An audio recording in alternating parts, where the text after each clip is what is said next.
Punch Professor here at the Jungle Camp Gym in Central Florida. It's July, it's hot, it's humid. We just got done with our workout.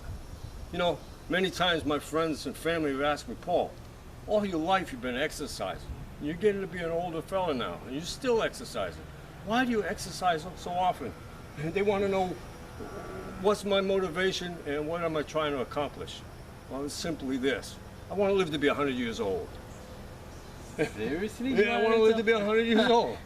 How do you achieve that?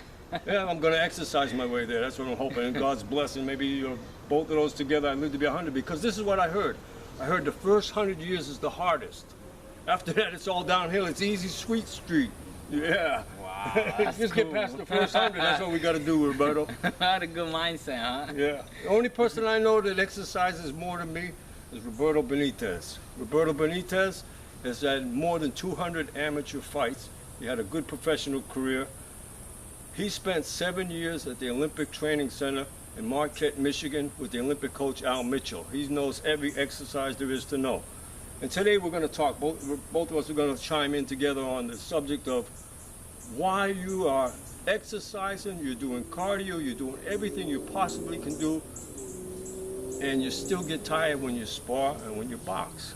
Roberto, what is that all about? Why does that happen to these people? Well, I have to say that throughout my experience of boxing in years, over 20 plus years, I've seen so many boxers get supposedly in good condition. They do all the running, 10-mile runs and everything, and speed drills. Yeah, in the some gym. of them do marathons. Yeah, and they still fatiguing. They get taxed in the ring. I watch it in sparring, and worse is the real match. You thinking they in superb shape, and they just worn out after the second round.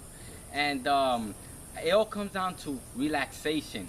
Yeah, because it's 90% mental. Boxing is 90% mental, folks. I'm telling you. You got to relax your mind. You have to stay relaxed and roll with the punches, as they say, right? Yeah, you got to roll with the punches. You got to learn how to accept it. There's going to be tension. There's going to be stress. Yes. You know? Apprehension. Apprehension. What is apprehension? Your fear. It's like a fear. Like a fear, anxiety, and so on. And fear could be a good thing. You know, this fear, you know, you got to jump in a building that's on fire and your mom is there, or your children. What are you going to do? That fear is going to get you to kind of go out. But you got to be courageous at that point. You have to have courage. You have to have courage. And without fear, there is no courage. Yeah, if there's nothing to be afraid of, there's no courage involved. There's no courage involved. And getting in the ring, especially with Mike Tyson's in the other corner, there's going to be fear, and that's a real fear. But a lot of times you're in the ring, maybe you're afraid of the crowd, maybe you're just afraid that you ain't going to do what you wanted to do, you're not going to be able to shine like you like to shine. A lot of that's mental, and you can't get the conditioning to give you all that you need. You got to have mental strength. Mental fortitude, and then, like he said, like the Mike Tyson's across the ring and so on, sometimes all these fears is an illusion. So it's like you watching, remember when you were a child and you watch these horror movies? We don't watch horror movies no more. We don't at all. But you sort of start hearing things at night, or you just kind of you scared. Yeah, like a horror movie, for instance. You're sitting in the movie theater. There's a terrible, I won't even mention the name of some of the movies that scared the pants off me. But there's been movies that scared the pants off me. But the truth was, I'm sitting there with a bucket of popcorn and a Sprite, and I'm scared out of my pants. But the truth is, there ain't nothing in that movie theater gonna hurt me. Not at all. The fear is not justified. It's not even justified. Not at all. So it's the same thing. It's ridiculous. So it's the same thing like in the ring, guys. Sometimes it's not justified. It's all in your mind. And you've got to learn how to strengthen your mind. And a lot of times, the coach puts you in with the wrong person. You've got to make some decisions. Hey man, that's the wrong person for me to be in with. You've got to be able to make some of these decisions yourself, especially in sparring. You find yourself sparring and you're uptight, you're apprehensive, nothing's moving quick or fast or hard because you're too tense for the fear. We're going to call it fear, but it's an anxiety, it's an apprehension. Yeah, and if anything, one thing I learned from my years of boxing is that when you train and condition yourself well, you have to have confidence in your conditioning. In your conditioning. And then you relax. And then when you relax in that ring, you just like water. You just flowing, and you just able to punch and react better and just be relaxed. You can last 12 rounds. There's been times where I've not done all the running I was supposed to do due to injuries. Okay?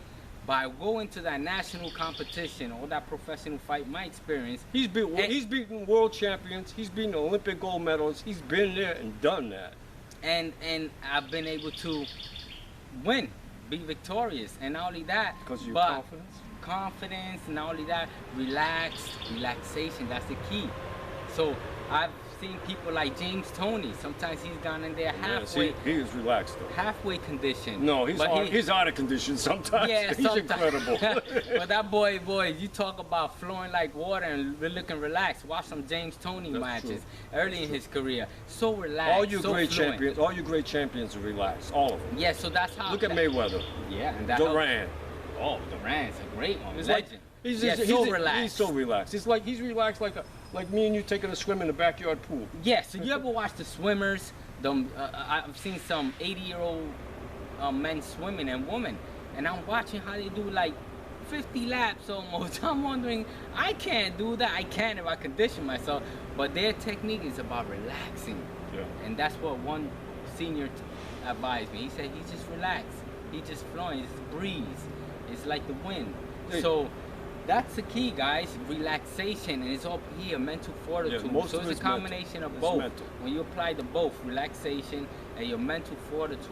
So here you are wondering, I've hit many punches on the heavy bag. You've done round after round after round. You're doing as much work as the next guy. You're running as many miles as anybody. Maybe you even can run a marathon, but by the second round you're shot. It's the mental that's not there. Okay, you got all the conditioning that you need. But you got to have the right person across the ring from you, and you've got to have the confidence in all this exercise and conditioning that you've done. And stay tuned, because Roberto's going to help me on a few more of these videos in the near future.